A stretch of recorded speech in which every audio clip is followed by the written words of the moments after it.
Beyond Reason Radio.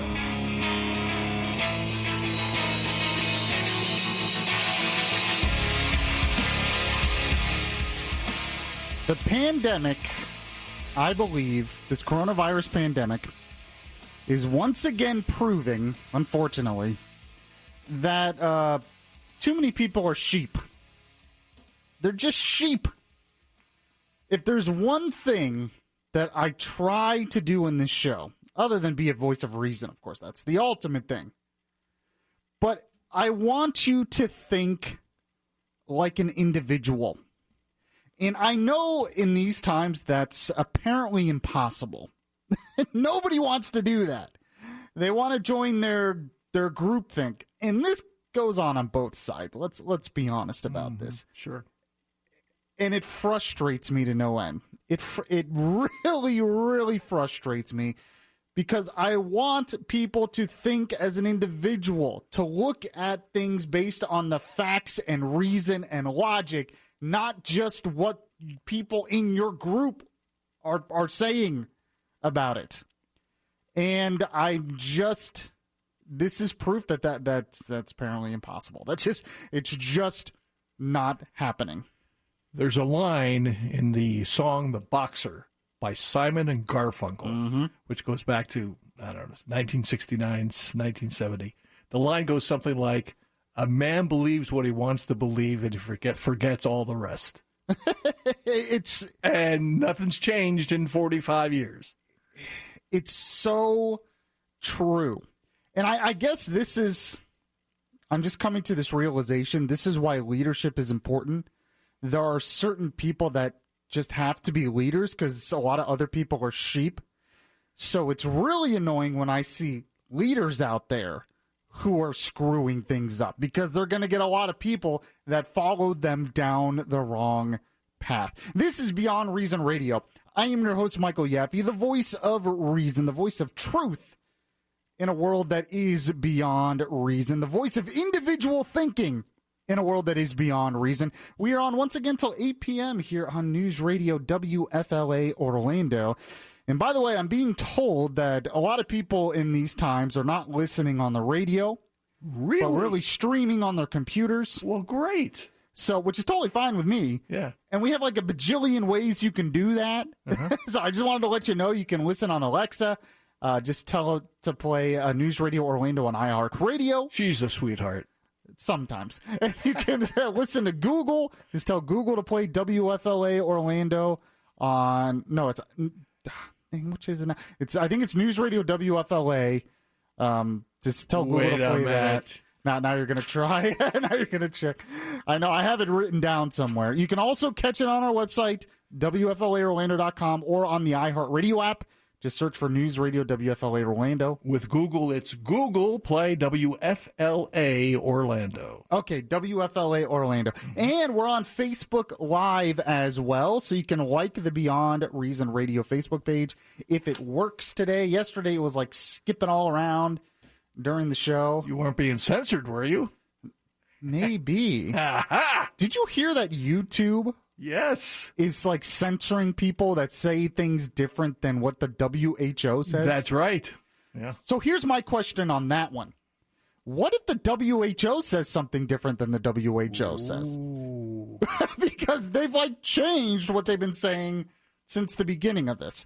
By the way, the voice you hear in the control room is Mr. Tom Benson. How are you, Tom? How do? We are fine. You know, the confusing thing about the WHO is the fact that we have a radio station in our company called WHO. Oh, yes. Simon Conway's on that show. So what if WHO contradicts WHO? What does Facebook do? Or YouTube? What do they do? Well, Simon Conway's a host on that station. Sure. And he definitely contradicts what the World Health Organization says a lot of times. So this is a very good point. Okay, so I got in some... I've been on social media a lot, which was my first mistake.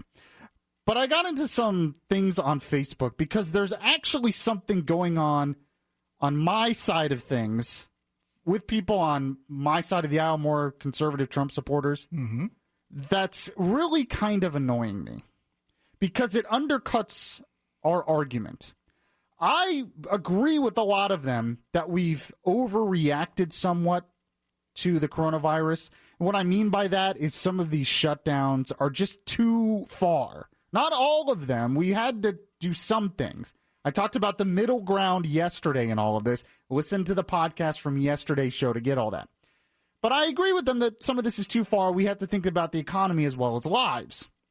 But I'm seeing a lot of people on my side push this theme that we're overcounting the amount of deaths from this virus. Mm-hmm. That there's really not as many people dying from the virus as what's being said. And we're overcounting it, and the CDC is doing this on purpose to make it look worse than it is. And then a lot of times these posts go into the CDC is full of deep staters that are doing this to sabotage Trump and all of that. Okay. I understand there's some deep staters out there, but to me, this argument that we're overcounting deaths because we're coding things, people die of something else, and we're coding it as they're dying of COVID. I'm not saying some of that isn't happening, but I don't think that that argument has much weight to it. And this is why. And I brought this up, and some people, for some reason, could not understand what I was saying. So I'm going to try to explain it here. The best example of how we're probably undercounting deaths in a lot of situations, not overcounting, but undercounting. Mm-hmm. So even if we are overcounting some, we're still probably missing more, somewhere so it else evens out. Mm-hmm. Okay. And it's probably more the other way. New York City, from March 4th to April 4th, in that 1 month period, had 9,780 deaths in that month.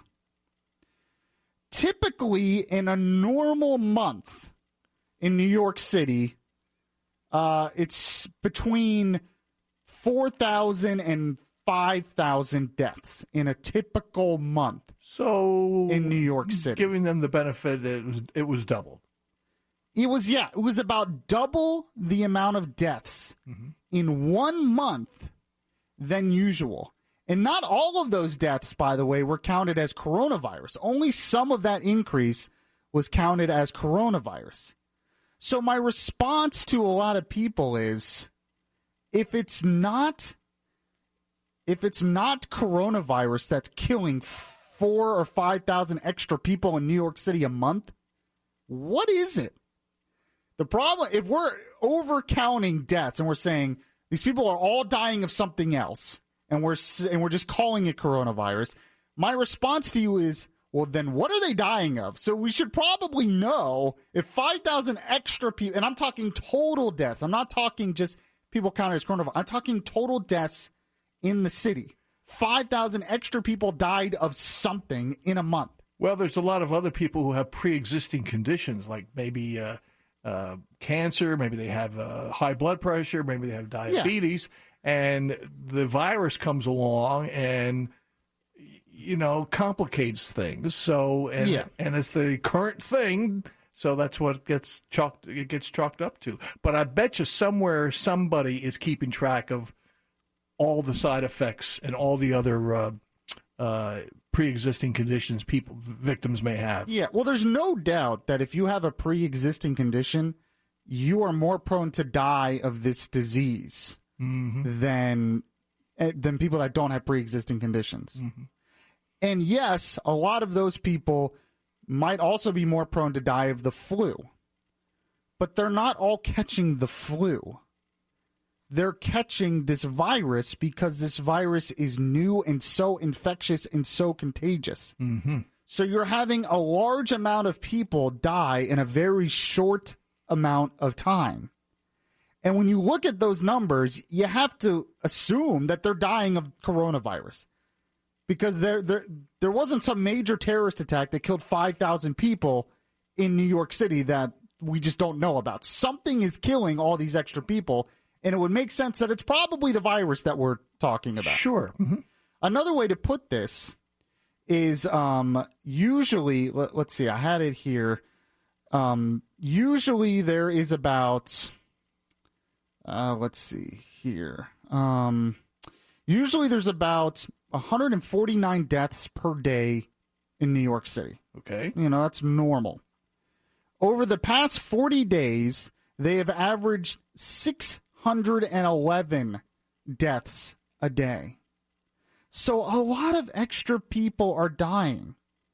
There's still an excess of 4,000 deaths or 5,000 deaths than there were this time in 2019. Mm-hmm. So this argument that, well, the virus isn't really that bad, it's not killing extra people, it's just being counted differently. When I look at that, there's no way that lines up. Correct. Extra people are dying. Even if it's being counted wrong, a lot more people are dying. And the reason why I wanted to bring this up is because when you throw stuff out there that isn't based on reason and fact, it undercuts our argument that this is going too far. Because once you start to say something like, well, it's being counted wrong and it's not big deal, people in the middle are not going to take you seriously anymore. They're not going to think you're realistic. They're just going to think you're a partisan hack who's just following the crowd on that side. And we have to make the arguments based on reason and fact if we want to move things forward. If we want to convince enough people that we have to start opening things up. If we want to bring the economy back, we have to do it in a reasonable, fact-based way. And when I see arguments like this, well, it's just the deep state miscounting. There's no evidence of that. There's very little evidence that that's true. I'm sorry, there is. These people are dying. A lot more people are dying in places like New York City than they usually do. So, for everyone who thinks I'm just a partisan hack that just says one side of things, there you go. Something that's going on my side that's kind of annoying me a little bit. But there's a lot of other things going on from the left that I'm definitely going to get into in the next segment. Trump now is being accused of using this virus to push his agenda. Trump is the one using this virus to push his agenda? Okay. We'll get to that next and much more. This is Beyond Reason Radio. I'm your host, Michael Yaffee. We'll be right back. Subscribe to the Beyond Reason podcast today on your Stitcher app and hear the voice of reason anytime.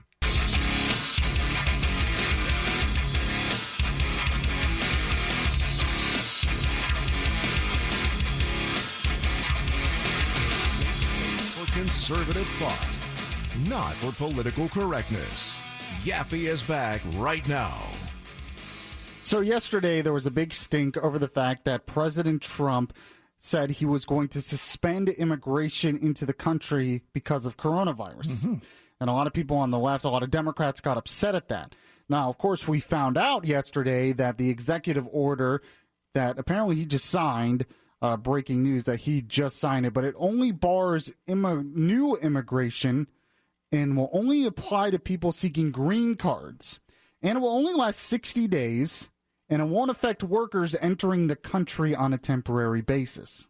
So this is not some huge deal that everyone was making it out to be. But that doesn't mean the left are not accusing him of more and being nefarious with this during the virus. Now, I have a cut here from Trevor Noah, once again from The Daily Show. Obviously, he's biased against Trump. But he really goes after Trump on this and accuses him of using this crisis to push his agenda. I'm going to tell you why that's kind of beyond reason in just a moment, but here's Trevor Noah. Now, if President Trump goes through with this immigration ban, it'll be yet another policy he's pushing through during the corona pandemic. In fact, his administration has already shut down visa applications. They've paused the refugee program. They've blocked migrants from seeking asylum. And during corona, Trump's EPA even decided to drastically cut enforcement of environmental regulations. So don't forget, while you're finally getting around to watching Ozark and trying to bake bread for the first time, Donald Trump, he's also using coronavirus as an opportunity to do all the things he always wanted to do. The only difference is when quarantine is over and you throw away your bowl of yeast, Trump's hobbies are going to keep going for a very long time. So I'm supposed to believe that the one who is not letting this crisis go to waste, so to speak, is President Trump really? And I'm going to give you examples why, if you're going to accuse Trump of doing this, you better take the plank out of your own eye, so to speak, as it says in the Bible. You better look at yourself. Yes. Now, just for a clarification on what Trump said, can you, I don't know if it's next, but can you play the Trump cut, Tom Benson? Go ahead, because Trump was kind of asked about this to a reporter. I thought his response was pretty reasonable. Here's what Trump said. Some critics are saying that you are using the virus now in this crisis to follow through on that promise to reduce legal immigration. No. Well, I want people that are in this country, I want our citizens to get jobs. I don't want them to have competition. We have a very unusual situation. I don't want them to compete right now. There's a big difference when we have a full economy and, frankly, where some of the companies, we have many companies moving in where they need workers. That's a big difference between that and where all of a sudden a lot of people lose jobs. Okay, so that makes a lot of sense. And as I just mentioned at the beginning of the segment, it's not as big of a deal as everyone was trying to make it out to be. But if you want to talk about never letting a crisis go to waste, or if you really want to talk about using a pandemic to push an agenda, here it comes. Why don't we listen to Alexandria Ocasio-Cortez, AOC, or This is what she said in an interview recently about people going back to work. Listen to this Marxist nonsense. I think when we talk about this idea of reopening society, only in America does the president, when the president tweets about liberation, does he mean go back to work? When we, have this discussion about going back or reopening, I think a lot of people should just say, no, we're not going back to that. We're not going back to working 70-hour weeks just so that we could put food on the table and not even feel any sort of semblance of security in our lives. Oh, man. I always love Tom Benson's reactions to things. It makes my night. But listen to what she said. For one, it's like she hates this country. Like she says, she just thinks this place is awful, apparently. If you want to put food on the table, you have two choices. Mm-hmm. You work 70 hours a week or you get a better, different job. Yeah. But I mean, what she is talking about there, it's straight up Marxism. Sure. It's the proletariat versus the bourgeoisie and let the government subsidize you with some universal pay every month. The workers are abused in this country, and they're pretty much slaves by the elites and the upper classes. And this is an opportunity for those enslaved and abused workers to take back their country and be liberated from work. You hear what she said there? To her, true liberation is not having to work. Yeah. Which is insane. It's insane. But you were saying you have a couple of choices. You can either work 70 hours to get a better job, right? That's, you're bringing in your common sense in there, Tom. Oh, I'm sorry. More about not letting this pandemic go to waste. Remember, they say it's Trump. Trump's the one using this, right, to promote his agenda. AOC also tweeted this out a couple of days ago. She said, rent doesn't wait on Congress. I understand the idea of an interim patch bill, but if Congress doesn't know when it will next convene, we need to vote on a bigger fix now. We need way more PPP, $2,000 monthly cash payments plus $1,000 for each child and cover their health bills. Oh, man. And she's not the only Democrat pushing this. Sure. She's not. They're basically saying that we should pay people $2,000, possibly $3,000 a month, not to work until the economy gets back. And this is according to their plan, until the economy gets back to the way it was before the pandemic. So we're going to pay people $3,000 a month not to work, possibly for years? But they're never happy. They didn't like the economy before all this happened. Oh, that's a good point. It's you and your logic in there. I'm sorry. But the thing is, I responded to this on Twitter. I said, you're right. Rent doesn't wait on Congress. This is why you don't want to create an economy that's dependent on Congress. This is why you don't want to create an economy where you're dependent, when your income is literally dependent on the whims of Congress. That's not why you want to do that. Or a bureaucrat somewhere. Exactly. This is why we have a free market system, so we're not completely dependent on Congress to get an income.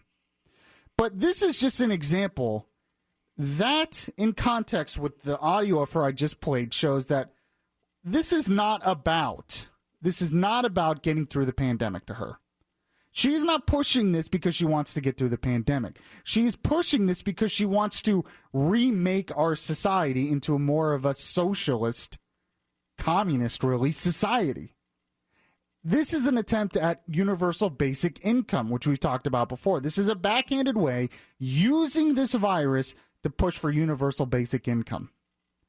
So I'm supposed to be upset at Trump because he had an immigration executive order that only lasts for 60 days and only includes people getting green cards, doesn't even include immigrants that are already here, when people like AOC and others are using this crisis to change our country into a socialist country. Okay. Yeah. We're going to continue on with more on this edition of Beyond Reason in a moment. Can you tell me? If you like Beyond Reason Radio, well, make sure to show it by liking the Facebook page at facebook.com/Beyond Reason Radio.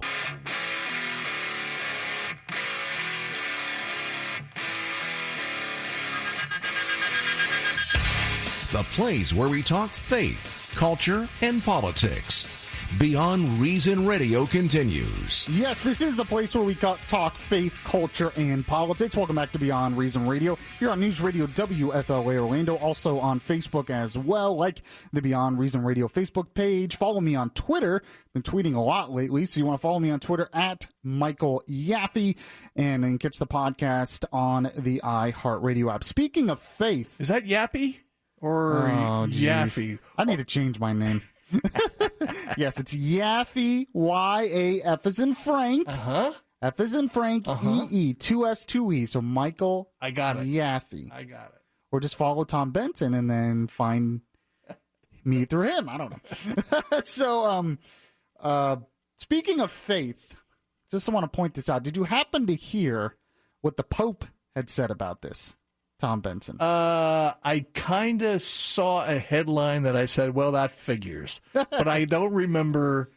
He said the specifics. He basically said that the nature will not forgive our trespasses. And basically also was pointing out that... That sounds like an Earth Day message. It is an Earth Day message. See? There you go. And also pointing out that this coronavirus is like nature punishing us. And I just wanted to point out to him that someone should tell the Pope Christians don't believe nature is conscious. You know, as a singular whole, nature is not conscious. It's not God. It's just nature. There are other religions that believe that, and if he wants to join them, he is very welcome to do that. But that's not Christianity. I just wanted to point that out there. Don't mean to offend the Catholic listeners. I'm just telling you what's in the Bible. But anyway, you are gonna burn. You know that? Yeah, apparently. I guess I'll just buy an indulgence. Be okay.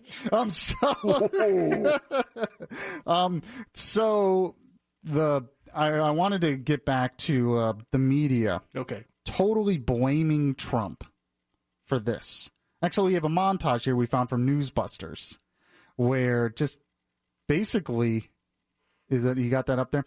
Just basically going over and over again saying people are dying because of Trump. He has blood on his hands. Here's a montage. In electing Donald J. Trump as president, the American people did the most reckless thing they have ever done in our history. This is what happens when you elect a sociopath as president. All his worst qualities, his mendaciousness, his constant telling of lies, his delays, his incompetence, his ignorance, has turned deadly. Dangerous. Dangerous. Dangerous? Dangerous. This will be something that's paid in human lives, and that's an enormous tragedy. Do you think President Trump is responsible for the deaths of Americans? What is President Trump's level of culpability? Do you think there is blood on the president's hands, considering the slow response? He became the chaos president, but what the American people want right now, and they're not getting, is a coronavirus president, and a chaos president just isn't fitting the bill. This isn't reality TV anymore. People are dying, and this guy is acting a fool. Is there anything or anyone that can tell him to pump the brakes or at least pretend to care about the loss of life? Are still going to die because of Donald Trump's incompetence and lack of leadership. There is death after death after death that is on the president's watch. More people are dead and dying in America tonight because Donald Trump is president. How much more? How many people have to die? Oh my gosh. Morning Joe, Mika Brzezinski. I mean, just the virtue signaling. But I just want to point out to them that we realize that this is a worldwide pandemic. Mm-hmm. That if this, are you saying it's Trump's fault that people are dying from this? In China? In China, in Italy, yeah. Europe, UK, the world as a whole is having this issue. So to go around saying this is all Trump's fault really doesn't make any sense. In fact, I want you to listen to Deborah Birx, who's on his task force, the infectious disease expert as well. She said this yesterday. We really need to continue to unite and really, really, really support our healthcare providers who are still on the front lines. They have been on the front lines now for weeks and weeks and weeks. And so no matter what city they have been in, they have not seen the relief that we've been able to talk about at the light at the end of the tunnel because of the delay in hospitalizations and deaths. So to our healthcare providers, to our respiratory therapists, and to everyone in the labs, thank you for the work that you're doing to protect Americans and give us one of the lowest mortality rates in the entire world. Thank you. And she's actually right. Considering how this thing spreads, we actually have a pretty low mortality rate. So should we thank Trump then for saving lives? I mean, I don't think they'll ever do that. But look at this. Among those 10 countries that were hit hardest by this virus, among the 10 countries hit hardest, 8 have higher mortality rates based on percentage of overall cases. 8 have more higher than the U.S. So we're number 9 on that list. There you go with the facts again. Based on percentage. You know, one of the things a lot of people may not realize is that when these healthcare workers get time off, many are not going home because they don't want to infect people back home. Yeah, that's true. They're living. I saw a story where a guy was living in his garage when he got off duty, and I'm sure they're staying at other places, motels, hotels, things like that. Yeah. Well, I mean, that's just more of a reason why we need to support our healthcare workers. Sure. We really, really do. And I'm going to get back to that in a moment because there was something that a Democrat tweeted out about Trump and healthcare workers that, well, it's beyond reason. Getting back to the stats here, though. I told you that we're number 9 among the 10 hardest hits in terms of percentage mortality rate. We're also 33rd highest in the world with overall mortality rate. We're 33rd. There's 32 countries ahead of us that do a lot worse, like Belgium and Italy and the United Kingdom have much higher mortality rates than we do. Is that Trump's fault? Does Trump have blood in his hands because of what's going on in the rest of the world? That's why I just don't buy this whole argument that what's going on is just all Trump's fault when this isn't a U.S. problem. But you stated the reason why a lot of this is going on yesterday's show. Mm-hmm. 2 reasons, but one reason is because they want to make Trump look bad. Mm-hmm. 2 reasons why they want to continue these shutdowns. One, because they just want to make, the longer this goes on, the worse it makes Trump look and the less chance he has of being reelected. The second reason is because people on the left tend not to like free market capitalism anyway, tend not to appreciate it as much. So when the government is shutting down a lot of free market capitalism and just going to hand you checks, they seem to be more okay with that than people on the right. It's just the way they look at things. Now, you were talking about healthcare workers, Tom Benson. Eric Swalwell, who had a failed run for president, representative, Democrat, he tweeted this out today. He said, so Trump calls himself a wartime president. Well, every wartime president visited the front lines of a battlefield. Yes. Why can't Trump visit a hospital and thank nurses? Yes. Or root on a shift change at a grocery store, visit a gravesite? Why not? It's always about him. And I responded, how much you want to bet if Trump did visit a hospital on the front lines, that these same people would complain that he's just getting in the way, that he's getting in the way of them actually helping people just because he's selfish and wants to promote himself? Sure. It would totally be that way. It's a no-win situation. Or he's Trump. putting those around him at risk. Exactly. That might be one reason why he hasn't done that, because it's a big thing to try to get a president to visit a place like that, and maybe they don't want to have to deal with this right now because maybe, I don't know, they're taking care of people with the virus. So there was an interesting piece in the USA Today. I just wanted to point out some of it by Glenn Harlan Reynolds, an opinion piece. I thought it made a really good point on the divide right now over this. It says, protests show two Americas, those who lost their jobs and those still getting paid. It says, the country has been shut down for over a month and we're seeing cracks start to form. While epidemiologists are talking about keeping things closed down for months longer, we're also seeing growing public protests around the nation as people call for restarting things. Others shame them as virus deniers and accuse the protesters of wanting people to die. But it's hard not to notice a class divide here.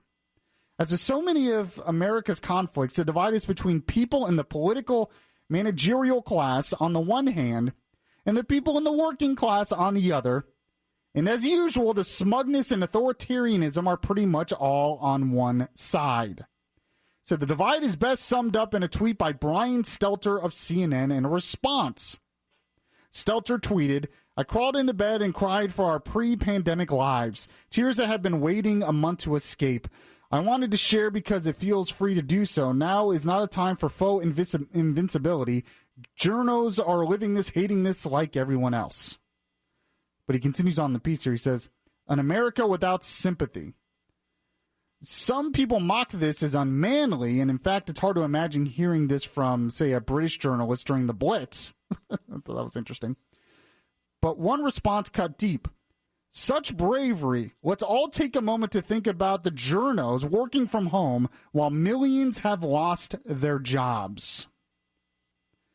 He says, likewise, in L.A., where less than half the county is working right now, radio journalist Steve Gregory asked the L.A. County Board of Supervisors whether any of them were willing to take voluntary pay cuts during this crisis. He was told by the chair that this question was irresponsible, which is to say embarrassing and inconvenient. He says the reality is there really are two Americas here, those still getting a paycheck from government, corporations, or universities, and those who are unemployed or seeing their small businesses suffer due to shutdowns. And the America still getting paid is so far not showing a whole lot of sympathy for the America that isn't. And that's the point he makes that I really like. That all these people, all these journalists who are basically bashing the protesters out there and saying they need to just go home, all those journalists are getting paid. They're not really affected by this. They have some personal inconveniences, but they can still work. All those people who are bashing the protesters are getting paid, and they're not showing any real sympathy for those who have lost their jobs here. He says, it's no surprise that a major center of resistance to the shutdown has emerged in Michigan, whose Governor Gretchen Whitmer has shown all the sensitivity of an angry third-grade teacher in administering a shutdown regime that often makes no sense. Her response to the protests, a threat to extend shutdowns further, seems calculated to inflame things further. He basically, I think he's right, he said, sadly, to succeed in their job, our leaders will need to possess humility, empathy, and self-discipline. Those traits are in sadly short supply in our leadership class. We will all pay a price for that, though in recent histories, if recent history is any guide, our leaders will pay less than the rest of us. And I thought that was I just really thought that was a good point, because he's basically saying, he's right. People are protesting because they're losing their life savings, they're losing their businesses, they're losing their jobs. And instead of showing some sympathy for that fact, they're just being bashed by the people who don't have to worry about losing their jobs right now. And that's the real issue here.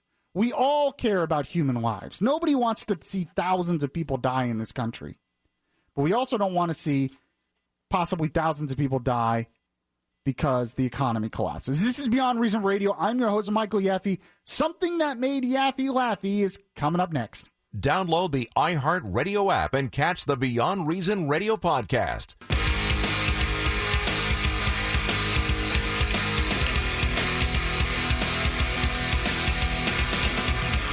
This is Orlando's Smart Talk Radio. Beyond Reason Radio continues now. So we had a texter text in. You can always text to 23680 during the live show. The texter said, not any one of them, those who are blaming Trump, not any one of them is blaming China. They should be screaming at China. And I just wanted to say I completely agree with that. And that was part of what Trump did with wanting to defund the WHO, because they were basically getting a lot of info from China. But they're right. They should be blaming China.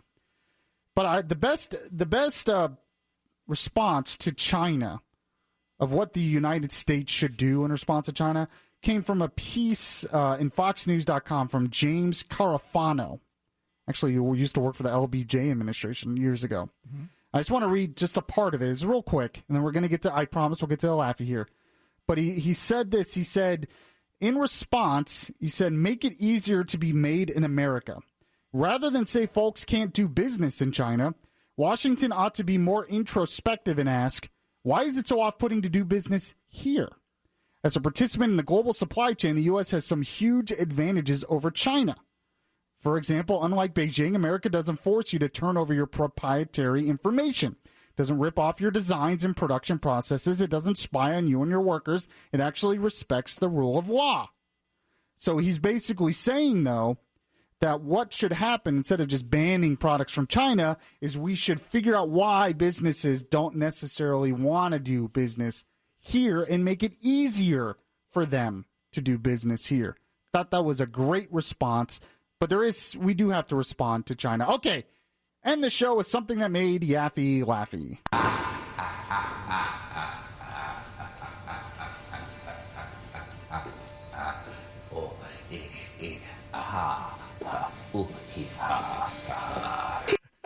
This is something that Tom Benson actually shared with me, but it's from a Facebook watch show called The Adley Show, and she does a really funny bit here about coronavirus. Here it is.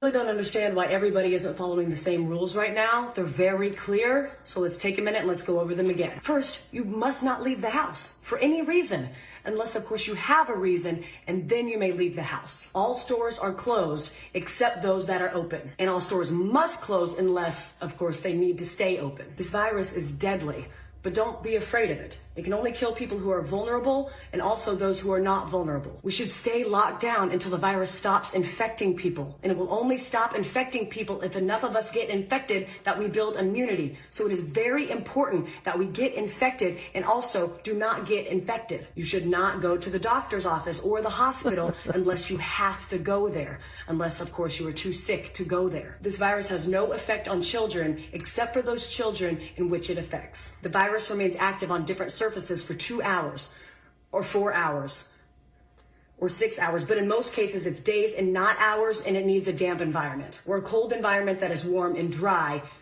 in the air. unless the air is plastic. Schools are closed, so you need to homeschool your children unless you can send them to school because you are not home. If you are at home, you can school your children using various portals and online classrooms unless you have poor internet, more than one child, only one computer, or you are working from home. Baking cakes can be considered math, science, or art. If you are home educating, you can include household chores within their education curriculum. And if you are home educating, you may start drinking at approximately 10 a.m. every day. If you are not home educating children, you may also start drinking at approximately 10 a.m. Masks are useless at protecting you against the virus, but you still need to wear one because it can save lives. And in some cases, it may even be mandatory, but also maybe not. And finally, no businesses will go down due to coronavirus except those businesses that go down due to COVID-19. I hope this cleared up any questions about what we should and should not be doing during this time. Please educate your friends and family with this information so we can remove any and all confusion surrounding this time. Thank you. It's clear to me. I know. I know exactly what to do now. Yeah. That was from, it's called The Adley Show on Facebook. I'll have to check her out more because I thought that was hilarious, but good stuff. Thanks, Tom, for sharing that with me. I appreciate y'all listening to the show today. We're almost done, but you can like the Beyond Reason Radio Facebook page. Follow me on Twitter at Michael Yaffee. Check out the podcast and share with your friends, of course. And, well, stay safe out there. And anything else? Go Buccaneers? Tom Brady going to the Bucs? Yeah, maybe. I'll catch you guys next time.